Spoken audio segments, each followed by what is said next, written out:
ถ้าพูดถึงทีมฟุตบอลของเราคงต้องย้อนกลับไปที่วันแรกที่นี่ชาวบ้านชอบดูฟุตบอลกันมากแต่ไม่มีใครเคยเล่นหรอก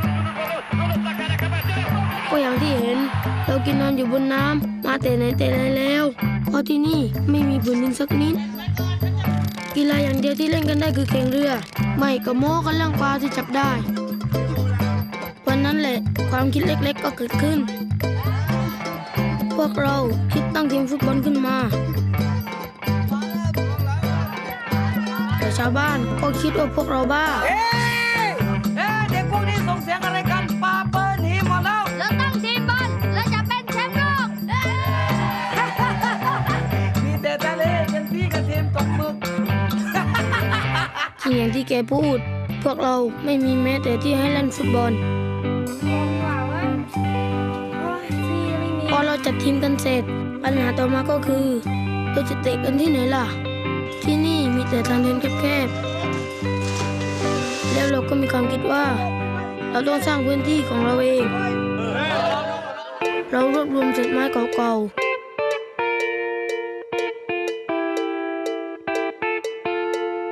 ผูกเข้ากับแพปลา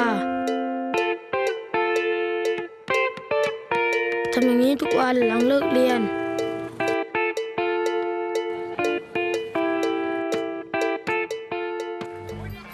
แล้วเราก็สร้างสนามของเราขึ้นมามันโยกเยกแต่มีวัตถุปูเต็มไปหมดบอลตกน้ำบ่อยมากเลยพวกเราด้วยแต่เราก็เรียนรู้ในการเล่นบนสนามแบบนี้ก็นี่แหละสนามของเราสนามนี้อาจจะเป็นแชมป์โลก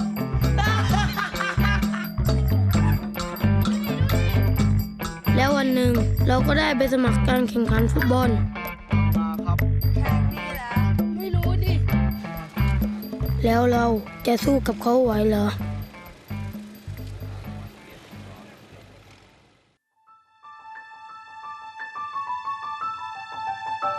แล้วเราก็ตัดสินใจลงแข่งถึงจะไม่มีชุดก็เหอะ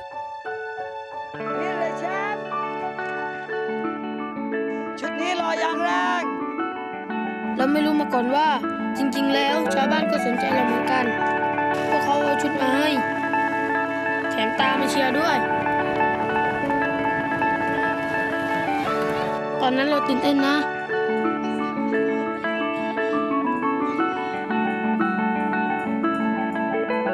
แต่พอเอาเข้าจริงเราทำได้ดีกว่าที่คาดไว้จังหวะเท้าของเราดีกว่าจากการเลี้ยงหลบตะปูแถมประตูในสนามจริงใหญ่กว่าตั้งเยอะแล้วเราก็เข้าถึงรอบ4 ทีมสุดท้ายวันนั้นฝนตกหนักมากแถมคู่แข่งก็เป็นแชมป์เก่ารองเท้าของเราเต็มไปด้วยน้ำเราเล่นกันไม่ได้เลยหมดครึ่งแรกเราโดนนำไป2 ลูกเราสู้ไม่ได้จริงๆเราไม่รู้จะทำยังไงหลังจากครึ่งแรกที่เราสู้ไม่ได้เราต้องทำอะไรบางอย่างเราต้องกลับไปเล่นฟุตบอลแบบของเราด้วยการถอดรองเท้ามันเป็นฟุตบอลแบบที่เราถนัดจริงๆคู่แข่งสู้เราไม่ได้เราเล่นดีขึ้นทำได้ดีขึ้น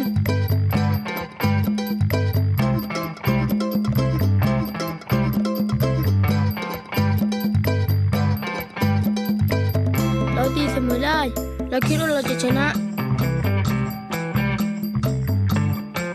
แต่เพราะลูกนั้นในนาทีสุดท้ายนั่นแหละเราไม่เสียใจหรอกดีใจซะอีกที่มาได้ไกลขนาดนี้แถมชาวบ้านทุกคนก็ภูมิใจด้วยหลังจากนั้นความคิดของคนทั้งเกาะก็เปลี่ยนไปวันนี้เรามีสนามใหม่ที่ไม่มีตะปูแล้วแต่เราก็ยังไม่ได้เล่นบนสนามหญ้าอยู่ดี